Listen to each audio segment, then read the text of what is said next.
This is the Well Body Podcast with your host, Renee, the place where everyday women learn how to stop running on empty, reset their energy, nourish their bodies, and feel strong again. Let's get into it. What if I told you that having painful periods, debilitating bloating, energy crashes, cravings, and mood swings every single month isn't something you simply have to accept? Now, before anyone jumps in and says, oh, but I have endometriosis or I have PCOS, yes, those conditions are real and they absolutely deserve proper medical care and attention. But what if there were things you could do every single day that helped your body become more resilient, more nourished, and better equipped to support healthy hormones? Today, I want to talk about the things that have the biggest impact on menstrual health that nobody is really talking about enough. And that is building muscle. It's a big one. Eating enough protein. Improving your gut health, this is everything. Increasing your plant diversity, managing blood sugar, and creating a body that is metabolically healthy. Because the truth is, your period actually starts long before your period arrives. What you do leading up to your next cycle will impact your PMS, how you feel in your body, and even how you feel in your mind. So let's get into the episode. One of the biggest mindset shifts I want women to make is understanding that your menstrual cycle is not just about reproduction. It is one of the most powerful health indicators available to women. A healthy menstrual cycle often reflects adequate nutrition, healthy energy availability, good metabolic health, hormonal balance, healthy stress response, and even proper recovery. When periods become painful and irregular, absent, or extremely heavy, or your symptoms worsen, it can actually be a sign that the body needs more support. And now look, the goal is never perfection, and I always reiterate this to everyone I talk to and all my clients. The goal is to be able to create a body that is resilient and just to be as consistent as we possibly can. So we don't need to be perfect with everything we do, but we do need to use our period and our menstrual cycle as a sign when things aren't working the way they probably quote unquote should, that something needs attention. Okay? Now I want to start with why building muscle is one of the best things that you can do for your hormones. If there is one thing every woman listening to should prioritize, it's strength training. Not because it changes how you look, that can be a byproduct, but because of how it changes how your body actually functions. Muscle is one of the most metabolically active tissues in the body.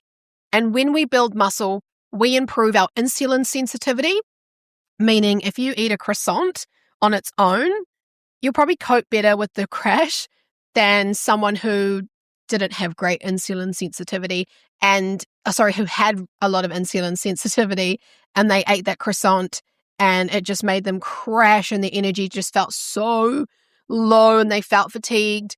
So if you have more muscle on your body, you can eat that croissant and handle the carbohydrate blood sugar spike a lot better than someone without as much muscle, okay? Then we have blood sugar regulation. This is helping your blood sugar levels to not spike incredibly high and then come down really low real fast. That spike is what can make your energy fluctuate. It's what can give you like a real quick peak in energy and then all of a sudden you just feel as though you need to take a nap or as though your energy has been completely drained out of your body, okay? So blood sugar regulation is really important for our menstrual health, and how we can do this is not just through nutrition, but actually by having more muscle on our body as well. So you can see that just by having muscle on your body with these first two pointers, we're already improving so much about our energy and our health just from having more muscle on our body. It also is going to help with energy production, inflammation management, and long-term hormone health. Having more muscle on your body is really important for so many functions other than just how you look in a bikini. And if you're only strength training to look good in your togs or your swimsuit in summertime, you're missing the whole point of why we need to strength train. Now, we know as a society that it's really important to brush your teeth twice a day, floss every day, and see your dentist every 6 months. Now, this is something maybe, 80% of people do regular. Some of us, maybe not so much, but it's important. We all know it's important. We've grown up knowing how important it is to look after your teeth. Looking after your muscles is just as important as brushing your teeth, and it almost needs to be a priority like brushing your teeth. We need to be strength training at least twice a week, putting a stress and strain and load on our joints, muscles, and bones to help our muscle to stay strong, to come back stronger, and to build more muscle. Okay? Being physically active is fantastic, and it's really great for your overall health and well-being, but strength training needs to be a priority just like brushing your teeth is. You can see your teeth, so you take care of them. You can't see your bones and muscles, so you probably don't think you need to take as good a care of them, right? But we do. And boy, does it make a massive difference to someone's health when they start building more muscle. And it doesn't need to be a 7-day a week in the gym kind of thing either. Even though sometimes we feel like we have to be all or nothing or it's not worth it, that is far from the truth. You can see fantastic results with your muscle if you're training right and if you're following a good program, even just by prioritizing 2 strength sessions a week, no matter what people on the internet say, okay? Now, this is especially important for women with PCOS, or I should probably be calling it the new name, PMOS. It's taken me a little while to get my head around the change, which I'm so excited about, but I keep forgetting, to call it PMOS because for so long we've been calling it PCOS. So PMOS, right? Many women with PMOS have underlying insulin resistance. And the more muscle tissue that we have, the better our body becomes at managing blood sugar and insulin. And that matters because insulin directly influences reproductive hormones. And when insulin improves, hormone signaling often improves too. Now, I have clients that have got PMOS, formerly known as PCOS, and they have seen massive improvements with their symptoms when they start regular strength training routines. And this is not kind of ebbing and flowing out of being all in on one routine and then all out. This is being consistent with at least 2 to 3 strength sessions a week, following a structured program, and just committing to the program every single week like they do brush their teeth twice a day every single week. They show up for those sessions and they do them. And sometimes they only have time to do 20 minutes. It doesn't matter. They're still showing up and they are doing the work and they are building muscle and they are seeing massive improvements with their menstrual cycle, with their overall energy, and even with how they feel after eating certain foods. Okay? So there are so many reasons as to why building more muscle is incredibly important for your overall health. Let's forget about the weight loss. Let's forget about the aesthetics and let's just focus on building muscle because of what it's going to do for you long-term and consistently. All right, we're going to move on to gut health. This is something I am so passionate about and absolutely, I could sit there and read about gut health for hours and I could just read all the studies and listen to all the scientists that are in the labs learning more and more about gut health because it is so incredibly interesting and it is actually a massive part of why we feel the way we feel in terms of mentally, in terms of physically. It can sometimes be the reason why we get sick all the time because your gut does far more than just digest food. It influences your hormone metabolism. It influences your immune function, inflammation, your mood, nutrient absorption, because there is a collection of bacteria in the gut, and this is called the estrogen. And these bacteria help to process and recycle estrogen, which is one of your main sex hormones.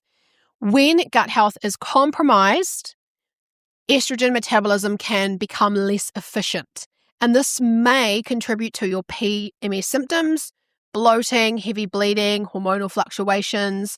So supporting your gut health isn't just about buying expensive supplements. It actually starts with food, okay, which will lead me into my next point about nutrition and how this has a massive impact on your hormones and how you feel.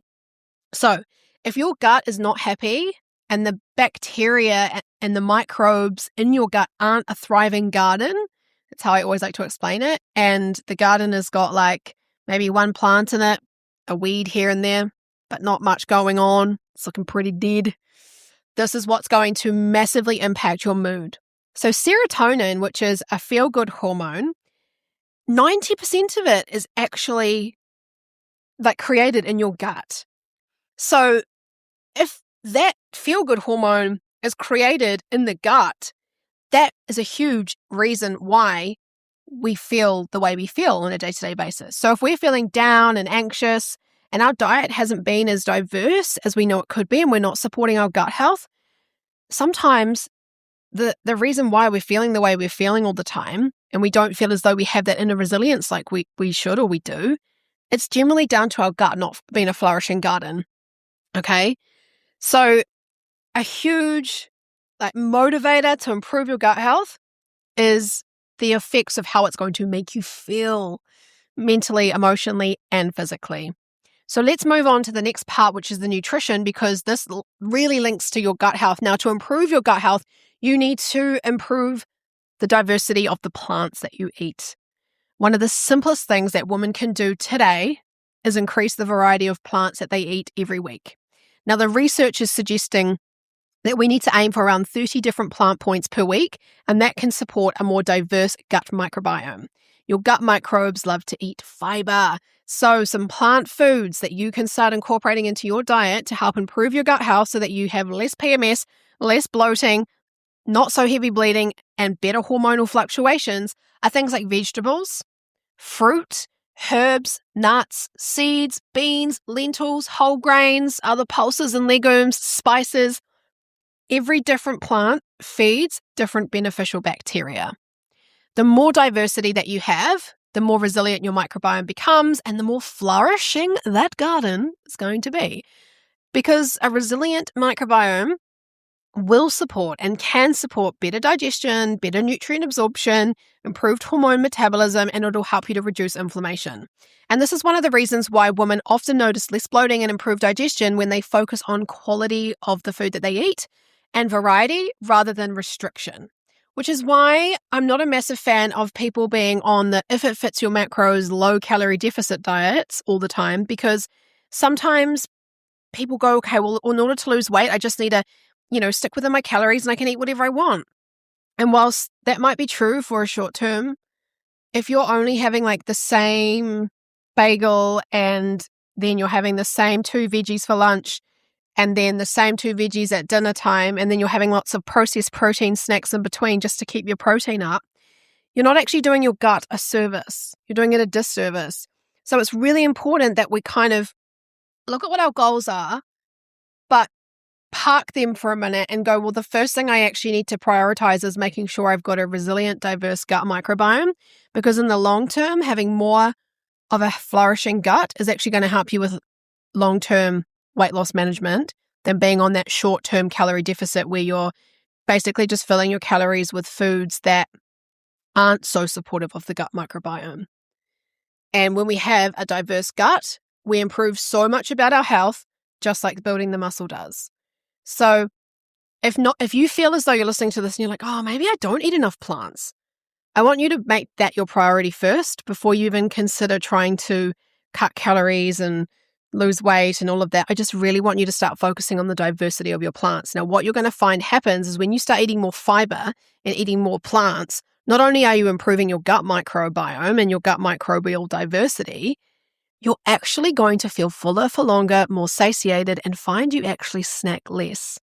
So that in turn is going to work so much better for long-term weight management and sustainability than being in a restrictive calorie deficit, where you're just filling your calories with, like I said, processed protein bars and processed protein chips and popcorn and all these things just to get your protein up. But you're lacking in that diversity of the plants, which in turn is probably not going to make you feel the greatest. And this is probably why these diets don't always work or aren't as sustainable. So we want to make sure that we're putting nutrients first, plant diversity as well, so that we're getting enough good fiber for our gut microbiome, because when our gut is in a good place, our hormones metabolizing better, we're going to feel better because of that. We're going to have less PMS. We're going to have less symptoms. We're just going to have our period and be like, oh, hello, here she is. Wow, that was epic.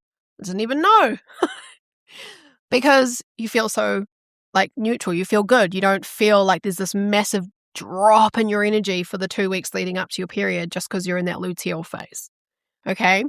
So just to kind of summarize where we're at so far, so you're all kind of understanding what we need to do to have the best period of your life, and so that periods don't suck, is that we need to build muscle and maintain muscle, and we need to train for the purpose of keeping muscle in our body, our bones strong to support all of the functions in our body. We then need to improve our gut health because our gut health influences far more than just digesting food. Then to improve our gut health, we need to make sure that we are diversifying our diet with lots of different types of plants to increase our fiber intake, which in turn is going to improve our gut health. Okay? So hopefully you're with me so far, because now we're going to move on to why blood sugar matters more than most women realize. Many women are just focused on the calories, as I just said, and very few are focused on the fiber and the plants that we need to eat, but also blood sugar regulation. Might be because you've never heard of that word, but blood sugar instability can contribute to constant cravings, mood swings, energy crashes, constant hunger, and also hormonal stress. And one of the easiest ways to support hormones is to anchor meals around protein, fiber, there's that word again, and then healthy fats, instead of just surviving on coffee and snacks all day. Now, the reason why a lot of women probably just drink coffee and snack all day is because they think they're eating as little as they can to try and stay as little as they can. And then they're just drinking coffee to get through because they've got no energy because the food they're eating isn't supporting their energy. Okay? And they're doing far too much cardio and not enough strength training because they're trying to quote unquote just constantly stay small and lose weight. And it just drives me nuts because it's this whole thing that is pushed on women in society. It's like, you need to be thin, you need to be a size 8, you need to blah, blah, blah. It's just bullshit. We're forgetting the whole point here. We're forgetting that the whole point is actually just to be healthy, thriving women with energy so that we can live up to our highest potential, darlings. Okay? So when it comes to blood sugar, we need to make sure that on our plate every single day, especially breakfast and starting your day, there is a source of protein. If you don't know what protein is something like eggs, Greek yogurt, chia seeds, nuts and seeds. Those are all proteins. We've also got cottage cheese as a form of protein. Then you've got salmon, chicken, fish, beef, lamb, all those animal type proteins and plant-based proteins that I just mentioned are great sources of protein. Even tofu, you could scramble that up if you don't like eggs. Then we want to add some fiber. Now, there are some types of plant-based proteins that also contain protein and fiber, and those are things like chickpeas, lentils, black beans, cannellini beans, any kind of bean, like legume bean, is going to have protein and fiber combined, so you're getting more bang for your buck.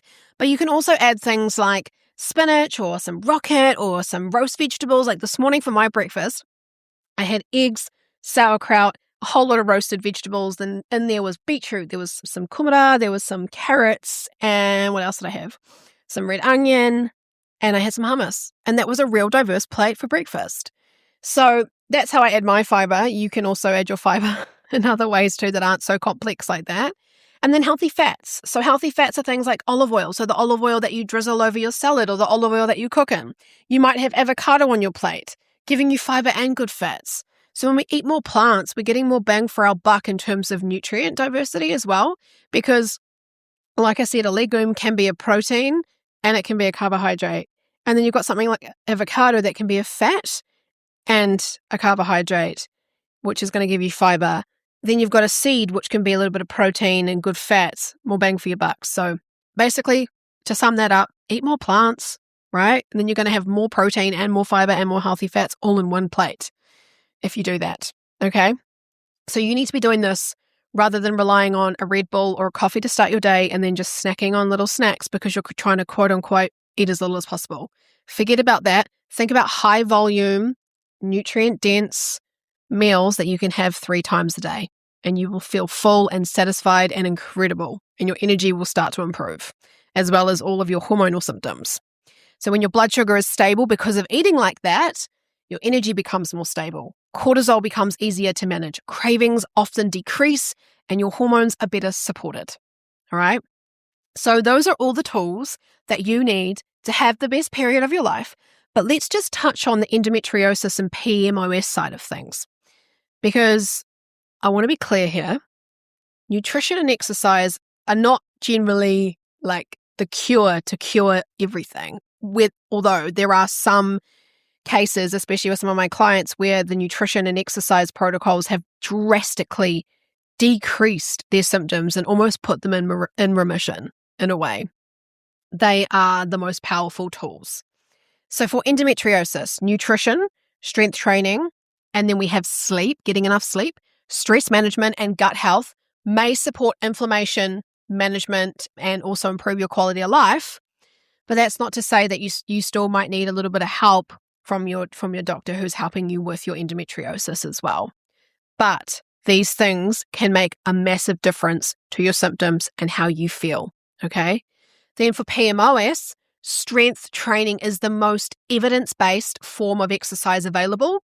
Not Pilates, not yoga, not gentle walks, not HIIT, but strength training, building muscle, okay? As I am going to always remind you all and keep coming back to, you need to learn how to lift weights and do it right and do it in a controlled environment and commit to it like you commit to brushing your teeth, okay? When you improve your muscle mass and insulin sensitivity, this will positively influence many of the symptoms that are associated with PMOS. I keep wanting to say PCOS, PMOS. But regardless of the diagnosis, we want to create a body that is nourished, strong, resilient, and supportive, okay?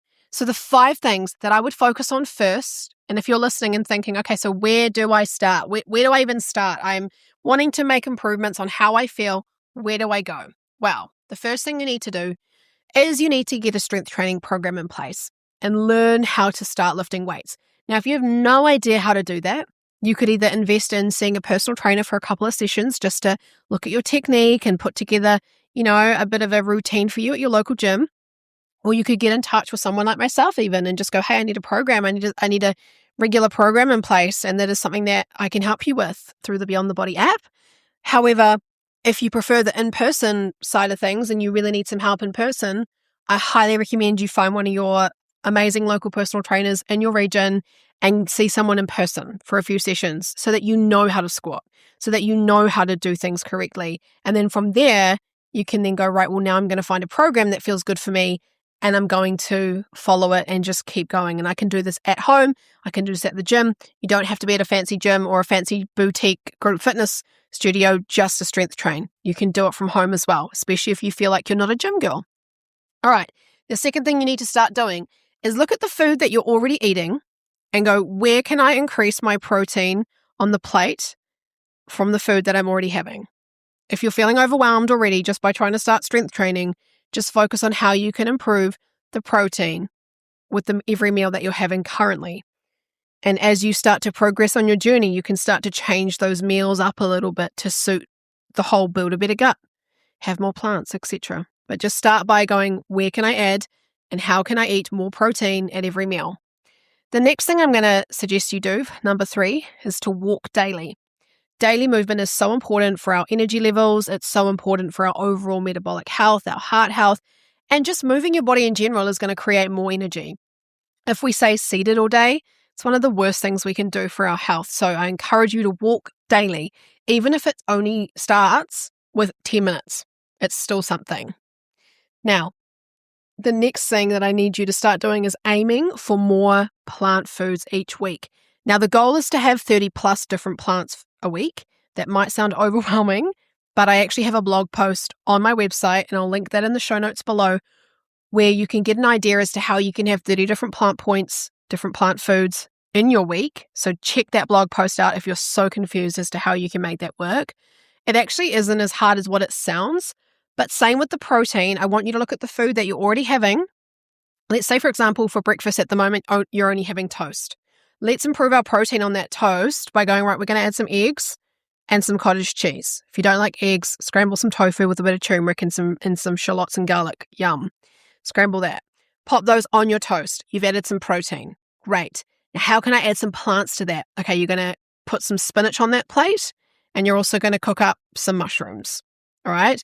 If we want to see improvements with our nutrition, we have to make the time to do our meal prep. There is no way around that unless you have a chef or someone cooking for you. You have to be prepared and you have to be organized. All right, you make your kids' lunches every day. You probably make your husband's lunch every day too. Maybe you do things for other people all the time, but you forget about yourself. I really want you to start prioritizing yourself and prepping your food, because the only way you're going to actually see change and see results is through putting in the time once or twice a week to meal prep and food shop. And in the long term, it saves you time, it saves you money, and it also improves your overall health. So it's a win-win. So that is something you need to really focus on doing. Meal prep. That is how you're going to be able to get more protein in rather than just having toast and adding more plants to that toast by having them, already cooked, or you just get up 5 minutes earlier to cook it. All right? If we want to make change, we have to change the current routine that we're currently living in.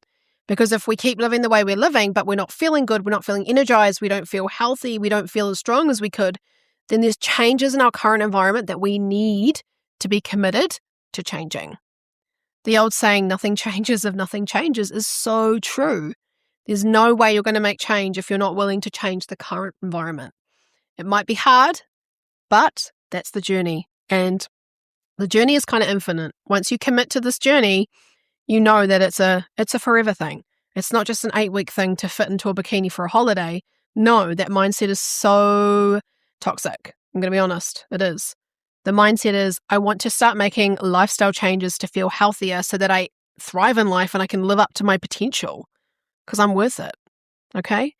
Honestly, some of the best transformations I see with some clients that I've worked with is that when they start improving their nutrition, they start exercising regular, things in their career change drastically.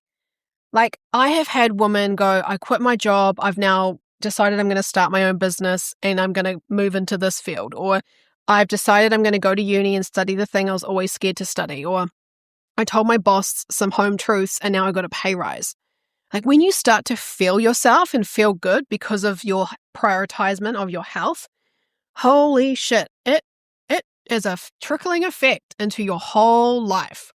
Marriages improve, or she finally decides to leave him because, well, he was toxic and she was not living up to her full potential and he was the reason her health wasn't in a good place.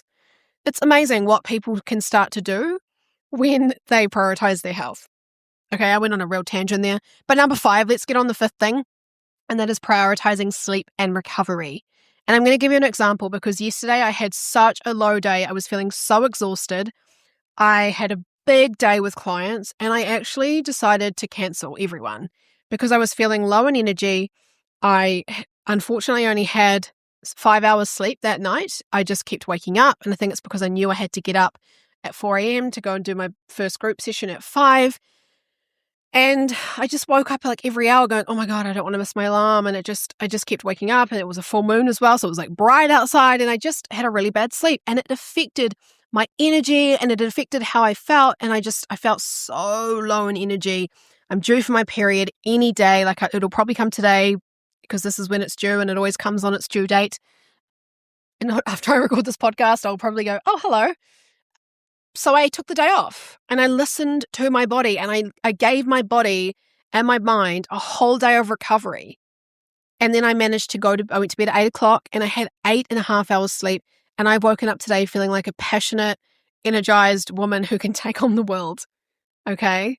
So sleep and recovery is so important. And look, these things might just sound simple or they might sound overwhelming, but simple doesn't mean ineffective. These are the foundations that support every system in your body. We don't need to overcomplicate it with a crazy cleanse or a fast or crazy detox diets. We just need to get the foundations right. And we need those to be what anchors us and helps us to feel our best. Not feeling as though we need to search for the next fad or the next trend or the next keto diet because my best friend is trying another diet, another detox. You just need to trust the process, stick to the basics, and get these beautiful foundations in place. The best period of your life doesn't come from a supplement, it doesn't come from a detox, and it certainly doesn't come from punishing yourself with restrictive diets. It comes from building a healthier body overall. A body with more muscle, a body that is well nourished, a body that moves regular, a body with a thriving gut microbiome, and a body that has the resources it needs to produce and regulate hormones effectively. Your period is not separate from your health. It is a reflection of it. So if you're looking to improve your cycle, don't just focus on your period. Okay, focus on building a stronger, healthier version of yourself every single day through strength training, nutrition, movement, and sleep and recovery. Because when you do this, you're going to see the best results of your life. If this episode has resonated with you, please send it to another woman who needs to hear it, or share it on your story if something landed. And if you're ready to learn how to support your hormones through strength training, nutrition, and health education that is the health education you probably wish you had at school, come and join me inside Beyond the Body, where we teach women how to work with their biology, not against it. And all the links on how you can start your journey with me are linked below. I would personally start with the Gut Health Reset because this is a great 2-week program that helps you to kind of get the real basic foundations in place before you go all in. As always, my DMs are open. My email inbox is always open. If you loved the show, please leave me a 5-star review because it really helps a little show like mine get out there, and it means that I can put more episodes out.